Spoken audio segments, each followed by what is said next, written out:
Sorry for being late, everybody. Hello, how are you? My name is Michelle. I am the Communications and Program Development Coordinator for the Quebec City Reading Council. Welcome to today's webinar. And today we are talking about 8 reasons why you are not getting the job. One of the things I want to say about today's webinar is that you may find some things that are very, perhaps I would say, some things that are common sense, but a lot of people don't realize how to prepare for your interview and how to put your resume together so you can get the job. So I thought it was really important, especially at this time of year, to do this webinar because we are preparing for summer jobs, we're preparing for new jobs, we're getting out of school. And so I think it's a timely webinar that really anybody could use. Maybe you're switching jobs or something like that. So before we continue on with this webinar, happy Tuesday to everybody.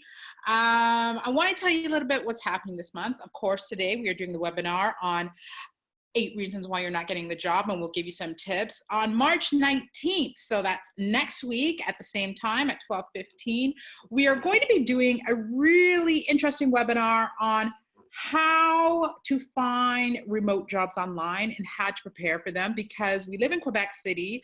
Some of us have language barrier challenges, and it will be a really interesting webinar for those who would like to work, but because of the language barrier challenge, you are unable to work. So I hope you tune in for that one. And the next day, on March 20th, I will be meeting, so excited about this one, with Cindy from the FORT program. We're going to be doing a Facebook Live session March 20th at 10:30 a.m., not 12:15, at 10:30. And we're going to be doing a Facebook Live session all about interviews and resumes and preparing for the job. We're going to talk about the language barrier challenges in Quebec and how to get over those. So look out for that. And then I want to tell you about quickly our April, because April for us is all about, I'm just going to take a look at my paper here so I don't forget anything, entrepreneurship. So if you are someone who wants to own their own business, or who has just started with their own business, or has been in business for a while and needs to know a little bit more about what they're doing and branding, the month of April is the whole month about getting yourself together as a small business or an entrepreneur. We're going to be talking about on April 2nd, how to know which social media platform is best for your business, because, you know, a lot of people ask me which social media platforms they should be on, and there's different answers to that question. So we'll talk about that. We're going to also do ethical use of digital resources. So when you are taking information online and you are presenting it, whether it's in a presentation like I'm doing, or a school project or something like that, really interesting for your kids to know. How to build a strong personal brand using social media. That's a really, I think, interesting webinar that people will be interested in. That is happening on the April the 23rd. That webinar is going to happen. And on April the 30th, we're going to have a special guest Facebook Live session that is going to talk all about branding. So if you are an entrepreneur, a small business owner, need to know more about branding, want to reinvent yourself, all that kind of stuff, April is the month for you to do that. Okay. Again, my name is Michelle Osborne. I do the communications and programming for Quebec City Reading Council. I'm also the project coordinator for Community Learning in Action. You can get a hold of me on either of those websites, www.qcrc.org or communitylearningandaction.org. All of my contact information is there. Or if you want to give me a call, you can give me a call in the office at 418-681-1258. So with all of that out of the way, let's get to the reason why we are here. 8 reasons why you're not getting a job. I really like to present this because I've had a number of different roles in my life. I have been an HR manager, I have been an HR coordinator, I have been a hiring manager, and of course, I've gone into these. I have a lot of experience with meeting people, interviewing people, and it's really good that I have this platform to be able to tell you some of the great things people do and some of the things that people are doing wrong. So give me a moment as I open the presentation and we will get this going. Da, da, da, da. Okay. Okay. Share this.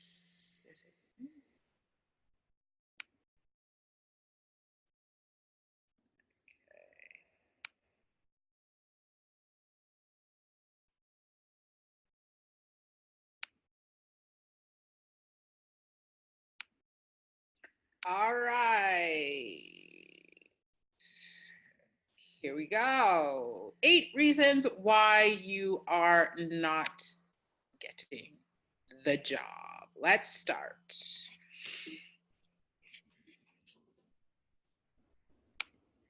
Okay, so today what we're going to cover, I'm going to really start off first with hiring statistics that you should know because they might be really surprising for you. And I wanted to go through those really quickly before we got into the presentation. We're going to talk about common mistakes that people make when they're building their resume and going on an interview. Some might be not so surprising, some might be surprising. Tips for resume best practices, and always ways to present and prepare yourself for an interview. So we're going to be talking about some of those things. Hiring statistics that you should know, okay? 80% of jobs are not posted online. And it's really interesting because a lot of people think they are, and they are not, okay? I would say the 2 biggest things is the company's website. So if you are really interested in a specific company that you would like to work for, my advice to you is visit their career section on their website regularly. And if you see something pop up, make sure you target the hiring director or the HR person or both who are hiring for this role. It's really important to check the specific job sites at companies that you want to work for because a lot of times they don't post online. Or they go through recruitment agencies because they find that working with a recruitment agency, it takes a lot of the work off of their hands. They want to concentrate on things that they're doing. So they hire agency to vet out candidates, which happens quite often. So if you think that they're posting on a specific job site all the time and that you're going to find jobs there, 80% of it is not online. So either go directly to the company website that you are interested in, or go to a recruitment organization because they have a lot of secrets. They have a lot of jobs that we do not know about. And I know this for sure. So make sure you do those 2 things. More than half of the candidates are limited by online tracking systems. So when, say, an organization says apply online, they are also vetting certain applications. And what do I mean by that? They are looking to see who they are going to take and who they are not. And they have an automated system that picks out keywords in your resume to see if it's a fit with the keywords they have chosen for that specific job. So that is why it's really, really important that when you put together your resume, it is really specific to the job that you want. Generic resumes do not work. And I'm going to say that one more time. Generic resumes do not work. The hiring manager, the HR person can tell right away when it's a generic resume, and you will not even be considered for an interview if all of your resumes are generic. So make sure you tailor them to the job you want. When you are posting online and they say post online, make sure the words that are in the job description are also keywords that are in your resume, or it will be looked over. 73% of companies have used social media to recruit and hire a candidate. So if you looked at my webinar from last month, I think it was last month, right? We're in March. I talked and I did a webinar about digital footprint and how important it is to have a positive digital footprint. And this is one of the reasons why. Because in today's digital age, hiring managers, companies are looking at your social media platform. Whether it's LinkedIn, whether it's Facebook, whether it's Instagram, they are looking at who you are and if you are appropriate for the organization. An interesting statistic here that I really want to point out, 70% of recruiters have turned down candidates because of something negative they found online. 70%, that is a huge, huge number. And that's why it's really important that whatever your social media identity platform is that it's cleaned up and it's professional, especially if you're looking for a job. Make sure you make that happen. Only about 4 or 5 resumes make the cut.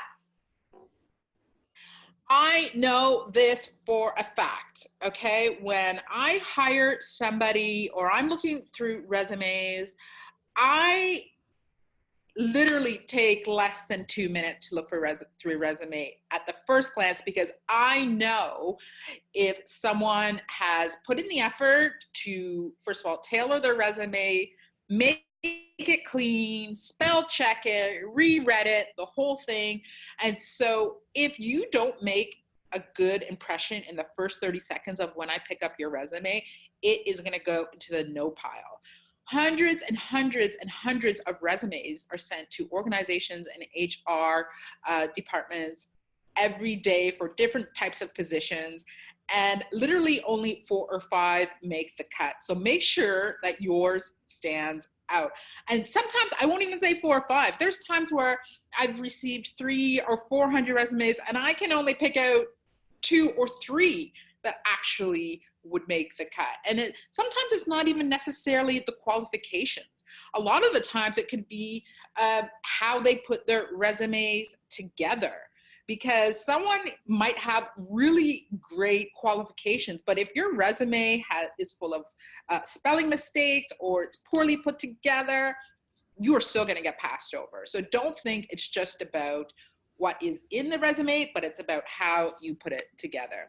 Referrals account for approximately 1/3 of all external hires. So that's a big number too that might be surprising to people. People like referrals because the person who is hiring knows that if you were referring someone for a job, that you kind of already know what their experience is and if they are a good fit for the organization.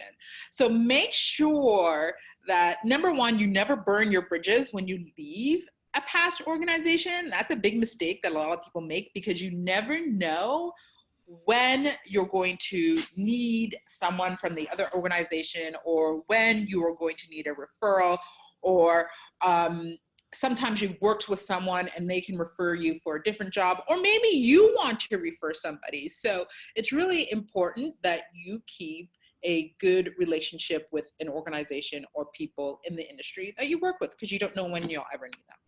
Okay, so let's get to it. Let's get to it. 8 reasons why you are not getting the job. Some of these might sound surprising. Some of these might sound silly. Some of these might sound really self-explanatory, but I'm going to let you know, because there are sometimes people don't get it. No matter how many times you talk to somebody about preparing for an interview, I will tell you right now, some people don't get it. They think that because they have a master's or a PhD, they don't have to come correctly and compete with other people. Guess what? Everybody is in competition. Okay, so let's talk about it. The first one, you're only submitting your resume online. This is what we call the black hole of rejection, because there are so many people submitting their resumes online, and you want to stand out. So if there is a job that you are really interested in, reach out to the hiring manager or the HR person directly via email. Sometimes they don't let you, but a lot of times they do. Sometimes you can even send your resume to the info at blah, blah, blah, blah, blah, blah, .org or .com, and they will send your resume to the hiring person, and that will catch their attention. So make sure that you're not just submitting it online, because there are thousands and thousands of resumes being submitted online. Make sure you connect with people or mutual friends that you've had that are working at companies that you're really interested in. Connect with them, ask them, who should I contact? Maybe they can be a referral. Those things are really important as well. And reach out to strangers at a specific company. So if you like, I don't know, Beenox in Quebec City, and you see someone walking out of Beenox, just say to them, hey, you know what? I've always wanted to work at Beenox.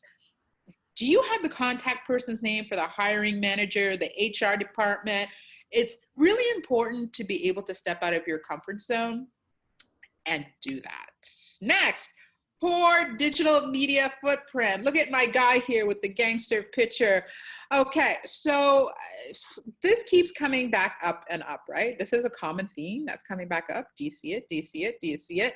In this age of digital media, make sure your footprint is squeaky clean, especially if you're in a profession that requires it. So if you have bad comments or inappropriate pictures or unwelcoming posts, make sure you clean it up before you start looking for your job. Make sure it's clean at all times, because you don't know. You cannot erase your digital footprint, and it can come back to bite you, right? And so just because you have strict privacy settings, it doesn't mean that people can't find things out about you. Good example, if you have a friend who is on your Facebook, maybe they copied your picture and sent it in their Facebook world, forwarded as a comment on it. Make sure it's clean, because you don't know what's going to happen. Maybe you had a friend and maybe they're not your friend anymore and they want to do something to ruin you. I don't know. Make sure your digital footprint is clean so they have nothing to say about you. Now, this screen is really interesting because it kind of shows you where you should be cleaning up when you are getting ready to submit a resume or go on a job, in terms of how to clean up your social media while you are job searching. So number one here, we're starting on the top left, or maybe your top right. Google your name. Always Google your name. I said that in the last presentation about digital footprints. Google your name from time to time. I say at least once a month, to see what pops up, because you never know what is out there. Clean up your social media dirt. So anything that could harm your image, whether it's a bad picture or a bad comment or an inappropriate post, you really have to watch what you say online, because it could come back to bite you. Importance of having a positive digital footprint. Work on your digital brand. So make it look really interesting. And this is very important, especially when it comes to LinkedIn. Make sure that you're presenting yourself the way you want others to see you. You want to be a director at Coca-Cola, let's say. Well, does your Facebook page reflect your personality and your professionalism? Everything now is a resume. So don't think it's just the paper copy that you handed in. See who can see what you can see or others can see. So check your privacy settings, always check them. It's very important. You know, this is a good example. The other day I looked at my privacy settings and I didn't realize that it was set on public, and it's usually just set for my friends. And maybe it changed as I was doing something, or I put a certain post that was public. So make sure you always know what your privacy settings are, although not foolproof. Remember that, it's not foolproof. Make sure you check what your privacy settings are, so the only people who can check out your profile are the people that you want to. And remember, next time you post, edit your privacy settings. Make sure the message is not embarrassing or inappropriate or controversial, and check any grammars and typos. And you think, it's only my social media, why do I have to check grammar and typos? Well, it depends on the job that you're applying for. And if you're really applying, let's say, for a communications job, and your Facebook is full of mistakes, maybe they'll think that you are not the right person for them. So clean up your digital footprint while you are job searching, because it could come back to bite you in the back. In fact, it will come back. I would say it's more than 70% of hiring people now look on social media, because it's really important stuff to know.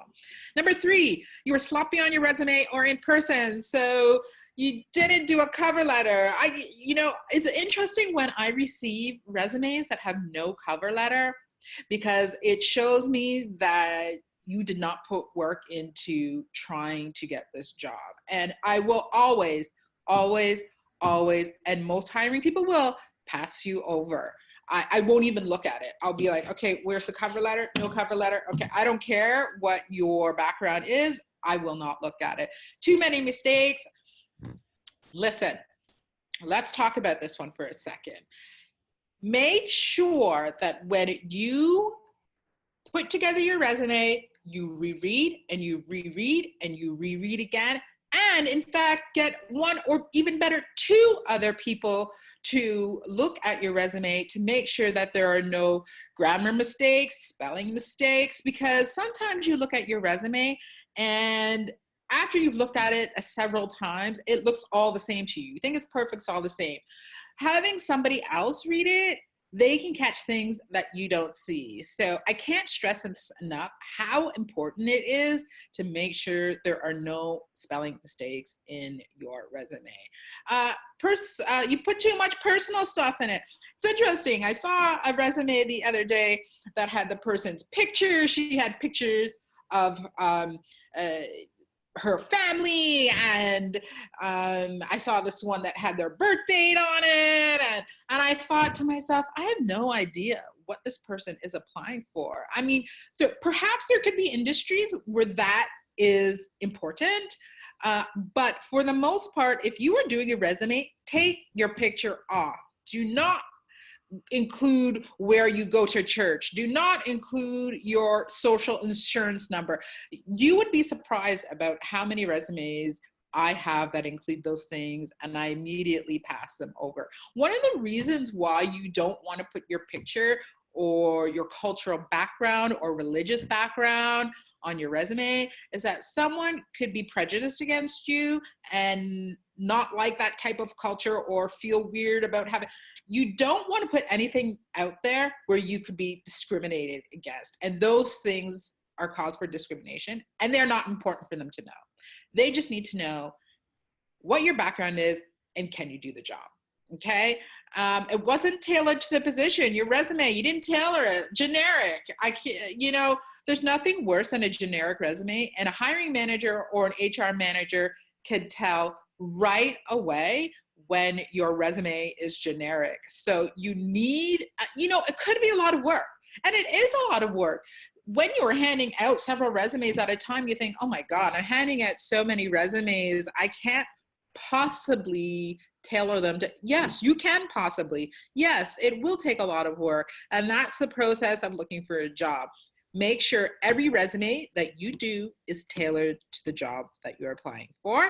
You're sloppy. This is about interviews now. You're sloppy with your dress. Okay.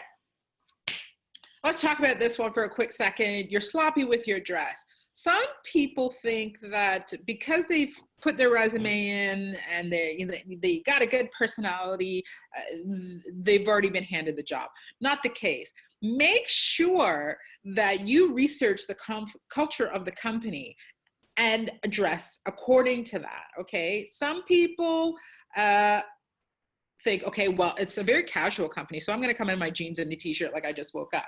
Not so much. I will tell you this, regardless of the company, And if you are not sure what the dress culture is like at the company, it is always better to overdress than it is to underdress. Remember that when you go on an interview. Always overdress better than underdressing. Okay, remember that one. And perhaps you wore too much makeup. You know, a lot of people think it's just makeup. It's not a big deal. Actually, it can be a turnoff because some people the makeup is so loud that it stands out in their face and they can't concentrate on anything else. They want someone who is well put together. And that's not saying you can't wear any makeup. But if you look like you just went to the club, or if you look like you're a clown, it's more of a turn off than a turn on. So just be gentle with your appearance, and that will be much better in your interview.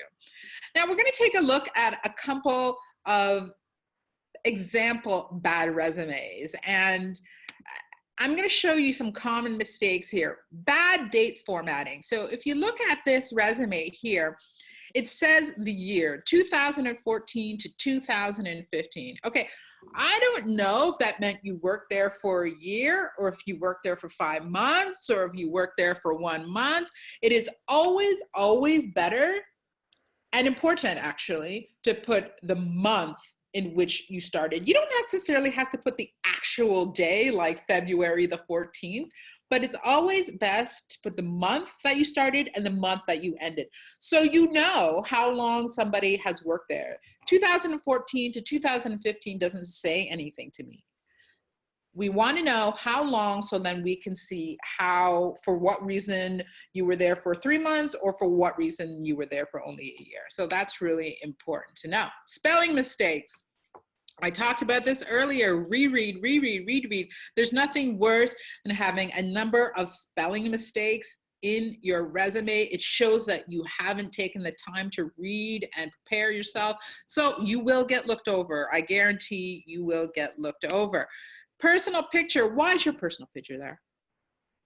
Like I said, big cause for discrimination. Someone might look at you and say, I don't like that person just by how they look. They'll look you over instead of looking at your qualifications.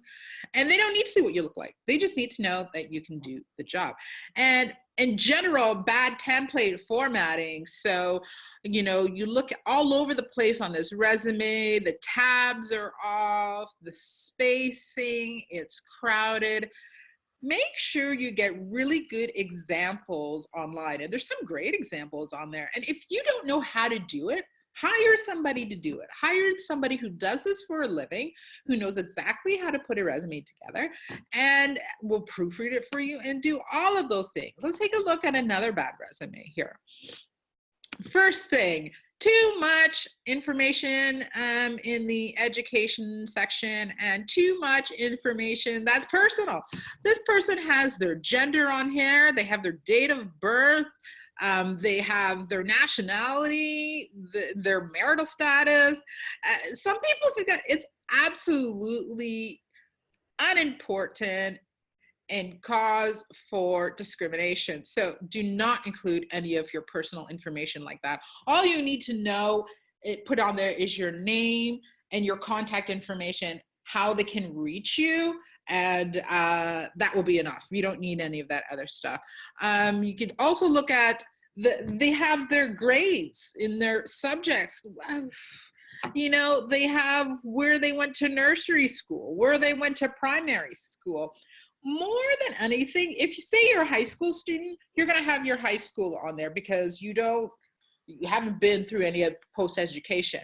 All you need, if you need it, is your high school. And if you're post-education and you've done any other courses, I would say limit it to your post-secondary education and any other training that you've done. You don't need to have your grades on there. I mean, did you finish successfully? That will be noted on your resume when you said graduated at this university or from this program. You don't need that at all, As well as the formatting of this resume. It is messy. It looks beginner. It has the reference section. One of my pet peeves is when people put in references available upon request, or they'll put references right on the resume. You do not need that. And I will say that again, because a lot of people still do the references available upon request. It is already assumed that if you are selected to take the job, they're going to ask you for references. So you don't need to put that on your resume, and you don't need to put the actual details of the person as a reference. It saves you your time, saves them their time, saves space on your resume. There is no need to have that. And if anyone tells you otherwise, they're lying to you. And there's no detail in the job description. I need to know what you did. Okay, so you were an IT support assistant at ABC Electronics. What did you do? I can't assume that you did calendar management and you coordinated events, because maybe you didn't. Maybe all you did was filing. How do I know what you did in that role? Why do I have to guess? A lot of people like to do this type of this type of resume because it saves them space, and a lot of the times you want to have at least 2 or 3 maximum pages in your resume, but you have to put something about the job. I don't want to guess. And if I got to guess, I'm not reading it. You're going to go into that no pile all the time. Also, they did the same mistake here about with their dates. You know, they just put in the year. You got to put in the month. I don't know how long you were there. If you said 2005, let's say, to 2006. Here they have 2005. Okay, so was it the whole year? Was it a month in 2005? I don't know. And I don't need to know that you like going on church on Sundays. Please keep all of that personal stuff out. It's a really bad way for you to be looked over. And so right before I move on, I have something interesting so people can see. I want to share a video with you that was done by Workopolis. And if anybody knows Workopolis, Workopolis is a huge job site where they post jobs, and they have a lot of information for interviewers and job seekers. And they did this really great video about resumes. So what I'm going to do is share that with you right now. And they're going to talk about desktop.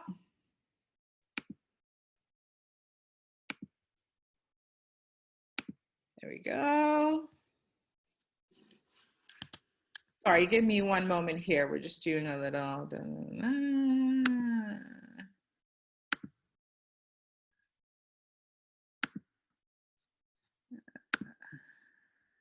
Perfect. So we're going to share this video, and it's all about 6 resumes that can cost, 6 mistakes that can cost you the job. Really interesting. So take a few minutes, about 5 minutes in length, and I hope you learned something. Here we go. Okay, so this looks like a good resume. Oh, the first word spelled wrong.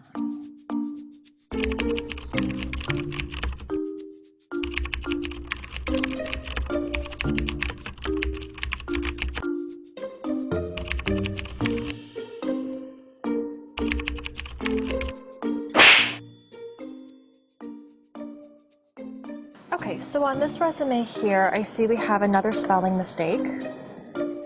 And when we look at their experience, responded, provided, worked, assisted, identified, performed, resolving, you want to make sure that if you're going to use past tense or present tense, it's consistent all the way through. So we can see the beginning of this resume has a lot of formatting issues. There's just some spaces in between the words that look really sloppy.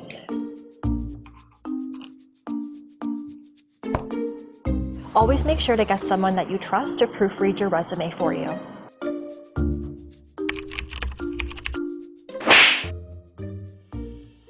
This person has included way too much personal information in their resume. Gender, date of birth, a personal picture, nationality, and marital status does not need to be included in your resume. All of this information leaves the door open for possible grounds of discrimination. Any information that's protected under the Human Rights Code does not need to be included.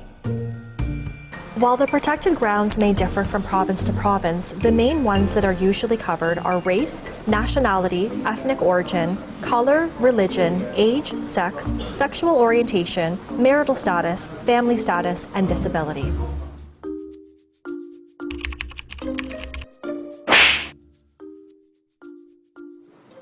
In this resume, only the years of employment have been listed, so I don't know how long they held this position. It could have been 3 months or a year, which is a very different time frame. Okay, so in this resume, the individual has included the months and years of employment, and they even went a step further to list the duration for which they held the role. This makes my job a lot easier. It's always good to include the months as well as the years.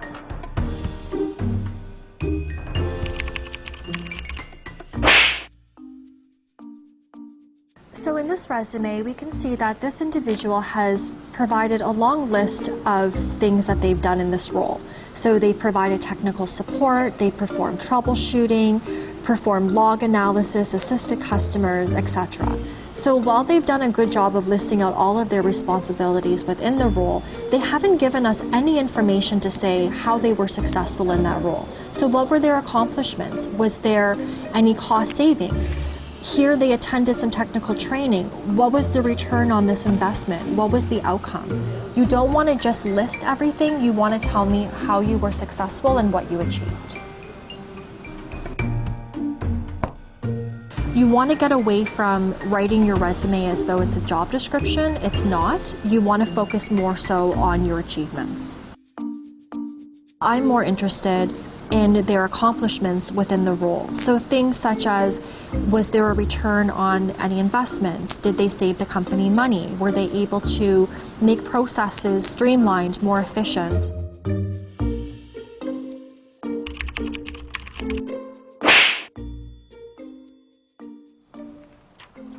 Wow, this resume is 4 pages long. There's no way a recruiter's going to read a 4-page resume. There's no need to include all of your work history, especially if it isn't relevant to the role that you're applying for. Your resume is not an autobiography. Keep it short and succinct and to a maximum of 3 pages. This individual has 6 years of customer service and sales experience in a team lead position. It looks like they could be a great fit for our role. However, when I read through their work history, they haven't really provided a lot of information to explain how their skill sets are transferable or related to the role.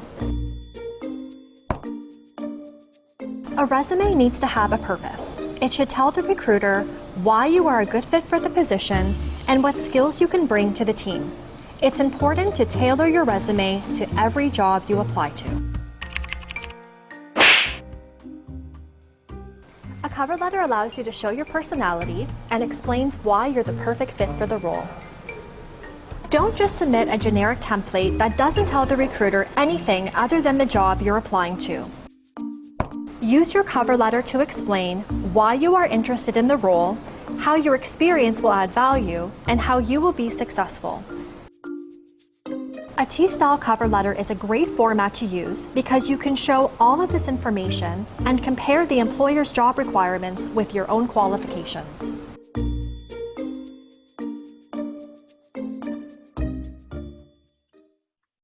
Now, I've seen many, we're going back and, yes, I've seen many videos about,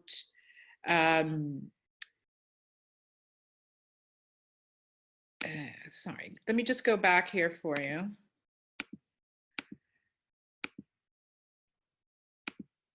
Okay, perfect.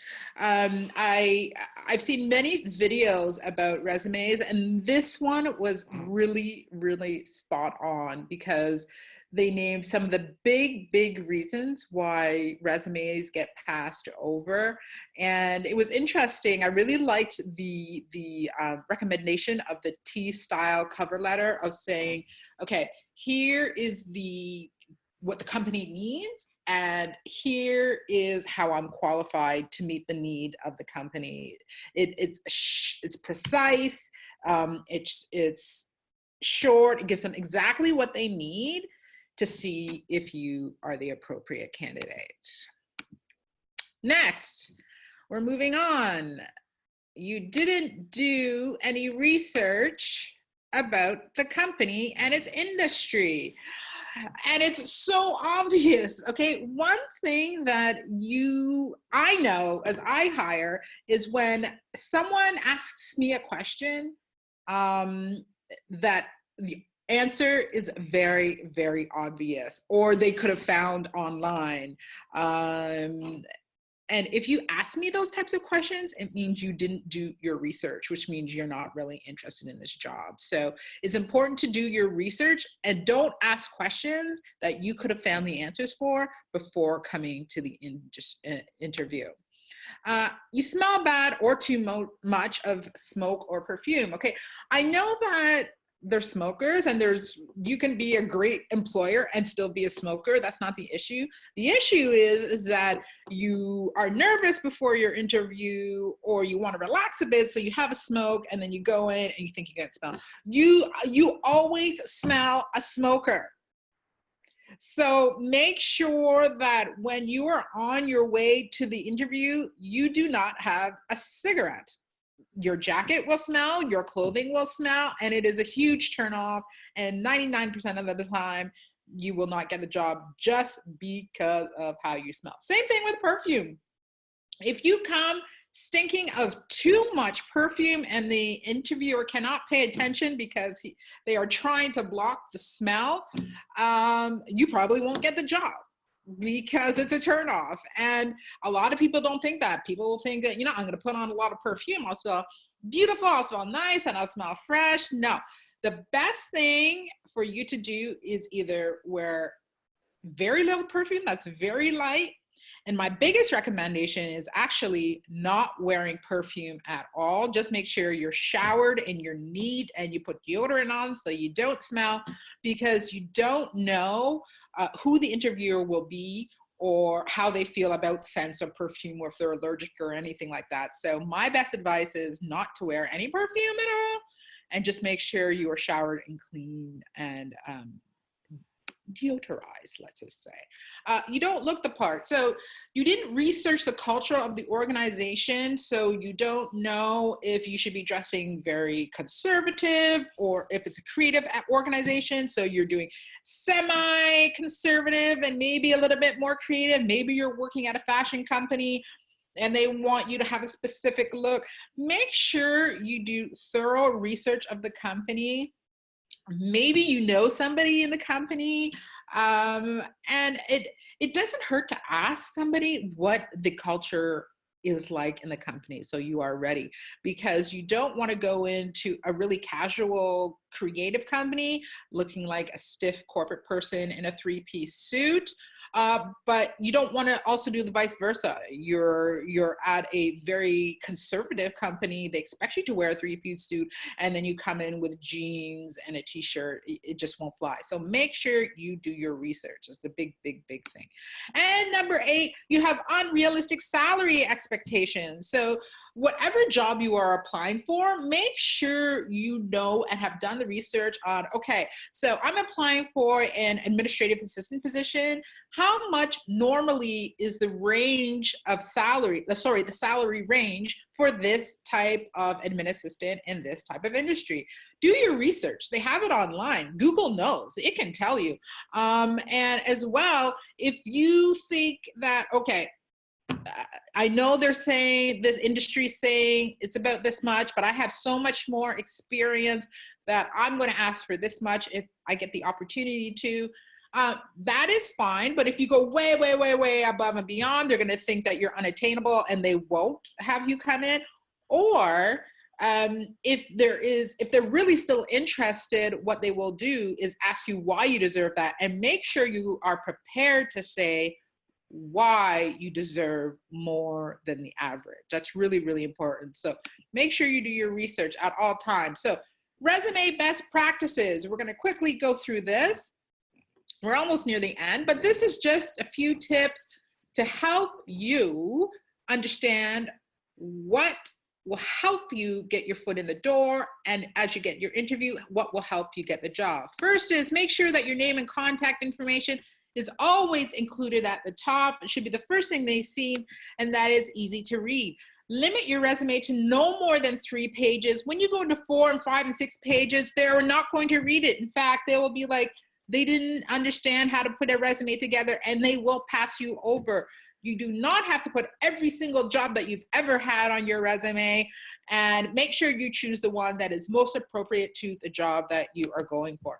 Stay away from a lot of graphics and fancy stuff and thinking that you're impressing them with all the fonts you know or the colors that you're using. It's distracting. People want to see a clean, detailed but precise resume so they can make an assessment. They don't have time to read books. They don't have time to sort through the colors. It's too distracting. Stay away from it. Keep it simple, clean, and easy. Make sure there's some good white space. And a lot of people don't know what I mean by white space. That means spacing in your page. Make sure all of your text is not too crowded. So it looks like, it could be 5 different paragraphs smushed together. Make sure you put spacing so it's cleaner and easier to read. It's really important. Always include a cover letter. Some people will say, oh, cover letter is not necessary. I don't care if they say the cover letter is not necessary. Always include one, even if it's very, very short. It will always get more attention to one that doesn't have a cover letter. Make sure it's tailored to the job that you're going for. Don't make it generic. It will always get passed over every time. Make sure you include the months and years when you're creating your professional section. Like I said from before, I don't know if you were there from 2014 to 2015, were you there for the whole year? Were you there for 3 months? I don't know. I don't want to guess. And if I have to guess, I'm going to pass you over. So make sure you pay attention to that. Use 3 to 5 bullet points when outlining your work experience. Some people have a full page on just one job, and that's why they have 4 pages, 5 pages, 6 pages in the resume. You don't need it. Pick out maybe 3 or 4 bullet points, 5 bullet points, I guess, at the most, to say what you did in this role, and make sure, and at least in the first 2 bullet points, you have the most important key ones so it matches with the job description that you're applying for. It's really important because it will catch their attention first. Proofread, proofread, proofread again. I said this before, make sure that you proofread, and even better, get somebody else to proofread it for you, because sometimes it just looks the same and you can't check things out. It's always better to have someone to look through yourself. Send it as a PDF, and a lot of people don't realize this. And in computer programs now today, you can change your Word document to a PDF. And I say this because when you develop a Word document, sometimes when you send it, it can go wonky depending on whatever Word version program the other person have. It can come back weirdly formatted on the other end, or spacing could change, all those types of things. And I know those things have happened to you. So that doesn't happen to you if you make your resume a PDF. It freezes it as almost like a picture. So the formatting, no matter who you send it to, won't change. Because if you send it in the Word document and the formatting changes and it's all wonky, they're going to think that you didn't do your job in preparing your resume very well. However, if it's a PDF, it's like a snapshot, it's a picture, the formatting on your end will be the same as the formatting on their end, and then you'll have no problems. Quantify as much as possible. We love to see the value, what you have done. You did 50% more in sales for that year. You had hired 25 more employees than the year before because you needed to. We love numbers. We love statistics. We love to see how you're going to add value. And when you can quantify, we can see how you can add value to the organization. Don't include, I said this before, the references sections, references available upon request. I don't know why people still do it. This is an old thing to do. Don't include it. It's already assumed that we will need your references if we decide to hire you. Do not include private information. Excuse me, like they said in the video, it opens the doors for discriminations. We don't need to see your picture, your nationality, your social insurance number, what your gender is. You know, if you're part of the LGBT community, we don't care. We want to know that you can do the job. Make sure you leave it off your resume. Some people think, oh, well, if I show that I'm part of the visible minority, they'll add me to their quota and I'll get a better chance. No, it doesn't work that way. Okay, just make sure you leave that off. There's no need for it. So we're going to interview best practices. So make sure you've done your homework and you research the company and the industry. Some people just research the company. Make sure you look like you know what you're talking about and research the industry as well. In your interview, it's always good to put some points in about the industry that they're not expecting. They love that. And that will give you some points and maybe take you over the line of when someone's trying to decide and it's 50-50 and they don't know who to decide upon. Those little things will help you get the job. Practice answering questions. So make sure you practice your interview. Don't memorize to the T because then you're going to get all flustered, but just kind of know what you're going to say. And make sure you know how to answer the hard questions like, and we all hate this question, so what are some of the things you can improve on? And you're trying to think, oh my God, I don't want them to think that I'm not a good employee, so I don't want to tell them. And the worst answer you could be like, I have nothing to improve on, because we all have something to improve on. Make sure you practice the answer to the hard questions. Even the salary questions, what are your salary expectations? I know a lot of people don't want to underbid because then they want to make sure they get what they're worth, but then they don't want to overbid and then possibly not get the job. So make sure you research to see what is a fair value price in terms of compensation for the jobs you are going for. Know the background of the interviewer, if you do know who the interviewer is, and most of the time you do, and understand the job that you're applying for. So make sure you've done the homework about the role and about what is needed, so when they ask you questions, there are no surprises, okay? It's really important. Make sure you show up at least 15 minutes early. Minimum 15 minutes early, because when you are on time, you are late, but if you are early, you are on time. I'm gonna say that again.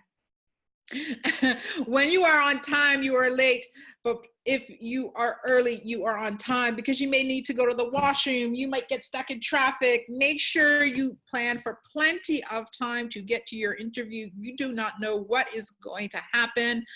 If you get there 45 minutes in advance, perfect. You're there 45 minutes in advance. You could practice, you could go to the washroom, you could find parking. Make sure you're there early to ensure that the interview gets started on time and they know that you're a punctual person. That's really important. Research the company and the culture before you get to the interview, and you dress accordingly. Make sure you don't have loud colors on that are distracting, and make sure you don't have big pieces of jewelry or things hanging that could be a distraction in the interview that you're pulling at. It's really a turn off for people, and I will tell you, a lot of the times people don't get the job because they know that they're just too distracted, and this person might look like they're unorganized and out to lunch. Make sure that you are neat in appearance, you're well groomed. I think that goes without saying, and sometimes people don't come well groomed, so I don't understand how people can possibly go to an interview and it look like they just woke up. You shower, you shave, you dress appropriately, and you make sure you smell pretty good too. Try not to use too much perfume. Do not smoke before the interview. Not a lot of perfume. And like I said earlier, it's better to have no perfume and just shower and make sure you're fresh. And make sure you greet the interviewers. You look at them in the eye, you give them a firm handshake. there's nothing worse than this handshake where it looks like you don't want to touch their hand, like there's a problem. But you also don't want to do too firm of a handshake where they're breaking your hand, because then they're like, what just happened with this person? And practice your mannerisms. So don't chew gum. A lot of people don't get that. And I've seen people come into interviews chewing gum. As soon as they see you chew gum, the interview is over. Because usually, I will tell you a little secret, within the first couple of minutes, I already know if you're going to be the right person. Sometimes I will continue and keep going because I want to know more, but sometimes I'm just rolling out the process because in 2 minutes and you're chewing gum, I already know you're not going to be chosen, but I had to spend some time with you. Don't lean on the table. So we don't want you leaning on the table or your hands like this. No, that's the worst impression to begin. So make sure you sit up straight. Your phone is turned off. That's a big one. A lot of people have their phone on. I've had somebody answer the phone during an interview, and that's a big no-no and a sure way for you not to get the job. Please do not sit with your arms crossed. This gives the impression that you're closed, you're unapproachable. Sometimes it could be look like you have a big ego, like I don't even know why I'm here, I should just get this job. Just sit back, relaxed, and perhaps fold your hands in front of you, sit up straight, no slumping, and that will get you set for the interview in front of you. And make sure there's nothing distracting you. Don't tap your knees, play with anything, play with a pen, play with your jewelry, tap on the desk. It's a sure way for the interviewer to be distracted and for you not to get the job. Make sure you bring a few copies of your resume with you. A lot of people forget this one. I always say bring at least 3 copies, because someone could pop in that wasn't expected to be in the interview. They might not even ask you for the resume, but just make sure you have it on you just in case they want to take a few copies and pass it on. This is a little tip for people that a lot of people don't think about. And I'm going to tell you this tip that could either get you the job or not get you the job. Number 9, no matter what role you're going for, bring a portfolio of examples, even if they haven't asked for it. And a lot of people think, well, I'm not a graphic designer, I'm not a photographer, I'm not a creator. Why am I bringing a portfolio? It doesn't matter what job you are in. If you are an admin assistant and you've done great letters and you've done a great presentation, or you've organized an event and you have the agenda for the day, put that in a little book of work that you have done so you can show them examples of actual jobs that you are doing. It doesn't matter what role it is. It's so impressive that when someone brings in a little portfolio of the work that they have done, if they are trying to decide between person A and person B brings in that little extra portfolio that they did not ask for, they will always choose person B. Now, that's just a little tip. Bring a portfolio. Doesn't matter what industry you're in. Examples of your work, whether it's a letter, whether it's agenda, whether it's an event planning schedule, doesn't matter. It will show up really, really well. And make sure you ask appropriate questions and thank the interviews and shake their hands when you leave.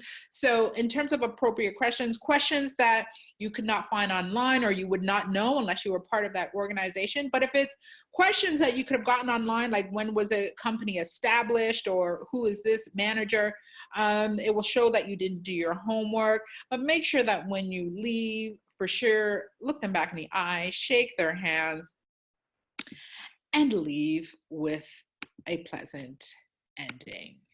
Now, just the last slide here, things you'd wish you'd known before your interview. And these are some common non-verbal interview tips that I'm going to quickly go through. Playing with your hair, 40%, little or no knowledge of the organization. That's a really big one. So make sure, and I've said it before, make sure you do some research. The clothes, make sure that you dress appropriately. So this slide just gives you an overview of what to think about, nonverbal things to think about before you go on the interview. Now, I know that was a lot to talk about. in 1 hour. Literally, I do these job preparation and have done these job preparation workshops in the past in 2 sessions. Actually, I do a resume one, and I can talk about it for about 1.5 hours to 2 hours, and I get people to bring in their resume and kind of go through the resume as the presentation or workshop is going on. And then with the interview one, I take an hour, 1.5 hours or 2 hours, and I go through the steps and how to prepare, and you practice with me, and we do little mock interviews to help people prepare and get ready for the job market. So if you are interested in talking to me about getting your resume together, or want to do some interview mock-ups, or just get any advice on this subject or any of the subjects for the webinars that we've done, I am here, communitylearningaction.org or qcrc.org. Go to either one of those websites. My name is Michelle Osborne. Everything is there, including my contact information, and I can set up a time for you. However, I have to say that on March 20th at 10:30 a.m., put this in your schedules, I will be joined by the Fort program, and they will be doing a Facebook Live session with me, Cindy from Valcartier Center. They will be doing a Facebook Live about everything interview, everything resume. They will have some answers to your questions, and they are also the experts about finding jobs in Quebec City. So does anybody have any questions?